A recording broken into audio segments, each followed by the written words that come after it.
Good morning student. इस video से हम लोग वीबी स्क्रिप्ट स्टार्ट करते हैं।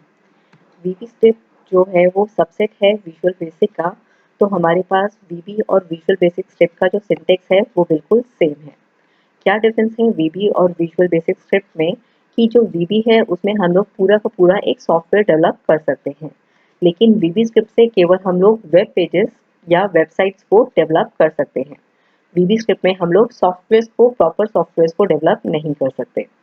वीबी स्क्रिप्ट को डेवलप किया था माइक्रोसॉफ्ट ने और इसका जो लेटेस्ट वर्जन है वो हमारे पास 5.8 है, जिसके बाद माइक्रोसॉफ्ट ने इस पे काम करना बंद कर दिया है। वीबी स्क्रिप्ट को हम लोग क्लाइंट साइड लैंग्वेज की तरह भी यूज कर सकते हैं। तो वो रन कहाँ पे करेगी? ब्राउजर में। और अगर हम इसे ASP के अंदर रन करेंगे तो वो किस तरह से वर्क करेगी? सर्वर साइड लैंग्वेज में। तो ये दोनों साइड लैंग्वेज की तरह रन कर सकती है। वीबी स्क्रिप्ट हमारे पास इंटरप्रेटेड लैंग्वेज है और ये हमारे पास केस सेंसिटिव नहीं है। मेन प्रॉब्लम वीबी स्क्रिप्ट के साथ ये है कि आपके पास इसे कोई और ब्राउजर सपोर्ट नहीं करता, केवल हम इसे इंटरनेट एक्सप्लोरर पे रन कर सकते हैं। और जो लेटेस्ट वर्जन है इंटरनेट एक्सप्लोरर का, उसमें भी हमें सेटिंग्स करनी पड़ेंगी, तभी हम इसे रन कर सकते हैं। दूसरी प्रॉब्लम ये है कि माइक्रोसॉफ्ट ने इसमें अब काम करना बंद कर दिया है, तो अभी इसमें हमें कोई और चेंजेस नहीं मिलेंगे। तो हम वीबी स्क्रिप्ट का सिंटेक्स देखते हैं। बॉडी में हमने एक स्क्रिप्ट टैग लगाते थे, तो स्क्रिप्ट टैग के अंदर जो भी हम कोडिंग करते थे वो हमारे पास जावा स्क्रिप्ट की कोडिंग होती थी। तो अगर हमें वीबी स्क्रिप्ट करना है तो हम स्क्रिप्ट टैग लगाएंगे। स्क्रिप्ट टैग के अंदर हम लिखेंगे language is equal to VB script, type is equal to text slash VB script. इसके बाद जो भी हम लोग कोड लिखेंगे तो वो हमारे पास वीबी स्क्रिप्ट का कोड होगा। वीबी स्क्रिप्ट को हम लोग कहाँ पे प्लेस कर सकते हैं? अगर हमने वीबी स्क्रिप्ट को हम लोग हेड में प्लेस कर सकते हैं। अगर आपने कोई सब प्रोसीजर या फंक्शन को डिफाइन करना है तो वो हम लोग हेड के अंदर प्लेस करेंगे। बॉडी के अंदर प्लेस करने का क्या मतलब है? अगर हमें वीबी स्क्रिप्ट से कोई आउटपुट चाहिए तो वो हम उसे बॉडी के अंदर उसे डिक्लेयर करेंगे। बॉडी और हेड दोनों में का क्या मतलब है कि हेड के अंदर हमने फंक्शन या सब प्रोसीजर को डिफाइन किया है और बॉडी के अंदर हम उस फंक्शन को कॉल कर रहे हैं। एक और वे है, जैसे हम लोग जावास्क्रिप्ट में जो भी कोड होता था उसके लिए एक अलग से फाइल बनाते थे। इसी तरह से हम लोग क्या कर सकते हैं, वीबी स्क्रिप्ट का जो भी हमारे पास कोड है उसे हम लोग एक अलग फाइल में सेव करें और उसकी एक्सटेंशन हमें क्या रखनी पड़ेगी? .vbs। और हम इस लाइन से उसे इंक्लूड कर सकते हैं। Script type is equal to text slash VB script, src source is equal to जो भी आपके पास फाइल नेम है .vbs। वीबी स्क्रिप्ट में हमारे पास जो वेरिएबल्स होते हैं वो वेरिएंट टाइप के होते हैं।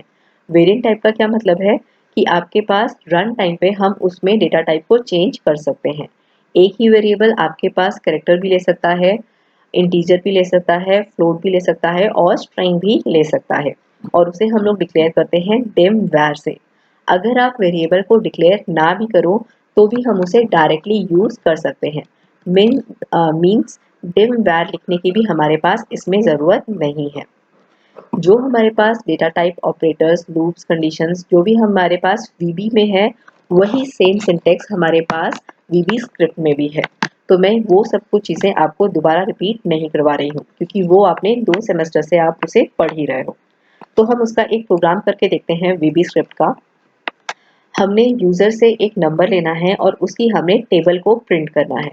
तो हमने वीबी स्क्रिप्ट का ब्लॉक लगाया, script language is equal to VB script, type is equal to text slash VB script से। उसके बाद मैंने 2 वेरिएबल्स इनिशियलाइज किए, डिम x और i। ये हमारे पास ऑप्शनल है, आप इसे छोड़ सकते हो। इसके बाद मैंने लिखा x is equal to input box. Input box से हम यूजर से इनपुट ले सकते हैं। Enter a number, multiplication number 5। Enter a number आपके पास यूजर को स्क्रीन पे दिखाई देगा। मल्टीप्लिकेशन नंबर उस स्क्रीन के टाइटल बार में हमारे पास मल्टीप्लिकेशन नंबर लिखा हुआ आएगा। 5 मैंने डिफॉल्ट वैल्यू दी है, यूजर इसे चेंज कर सकता है। मल्टीप्लिकेशन नंबर और 5 को आप स्किप भी कर सकते हो। इसके बाद मैंने एक फॉर का लूप लगाया है वीबी स्क्रिप्ट में। For i is equal to 1 to 10। हमें टेबल प्रिंट करनी है तो हमने एक काउंटर लगाया 1 से लेकर 10 तक और उसके बाद डॉक्यूमेंट डॉट राइट में मैंने x और i की वैल्यू को मल्टीप्लाई कर दिया। तो अब हम इसे रन करके देखते हैं। ये मैंने कोड लिखा है और इस कोड को बिल्कुल सेम लिखा है। अब हम इसे सी ड्राइव में कोड्स vb.html में रन करके देखते हैं। अगर ये आपके पास रन कर रहा है तो इसका क्या मतलब है कि आपके पास IE का पुराना वर्जन है। अगर आपके पास इंटरनेट एक्सप्लोरर का नया वर्जन है तो हमें इसमें कुछ सेटिंग्स करनी पड़ेंगी। सबसे पहले हम इस टूल्स में जाएंगे। टूल्स में जाने के बाद हम इंटरनेट ऑप्शंस पे क्लिक करेंगे। इंटरनेट ऑप्शंस पे क्लिक करने के बाद हम सिक्योरिटी टैब में जाएंगे और उसके बाद यहाँ पे कस्टम लेवल पे क्लिक करेंगे।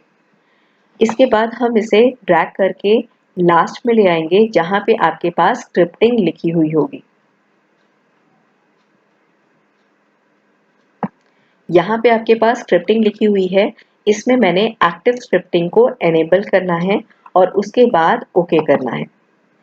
इसके बाद हम क्या करेंगे, फिर से टूल्स में जाएंगे और यहाँ पे F12 डेवलपर टूल्स लिखा होगा, उस पर क्लिक करेंगे। उसमें जब आपके पास आपने क्या करना है, आपने इमुलेशन पे जाना है और डॉक्यूमेंट मोड को यहाँ से आपने 10 करना है। जैसे ही मैं 10 यहाँ पे करूँगी उसके बाद हम इस प्रोग्राम को रन करेंगे। तो आपके पास यहाँ पे 5 आ रहा है, मैंने यहाँ पे 4 लिखा और उसके बाद इसे एंटर कर दिया। तो आपके पास यहाँ पे 4, 8, 12, 16 आपके पास उसका मल्टीपल दिखाई दे रहा है, लेकिन मैंने इसे प्रॉपर फॉर्मेट में लिखना है। 4 into 1 is equal to 4, 4 into 2 is equal to 8। तो अब हम इस प्रोग्राम में चेंज करते हैं। 4 जो आपके पास इनपुट है वो आपके पास x में स्टोर है, तो मैंने x लिखा।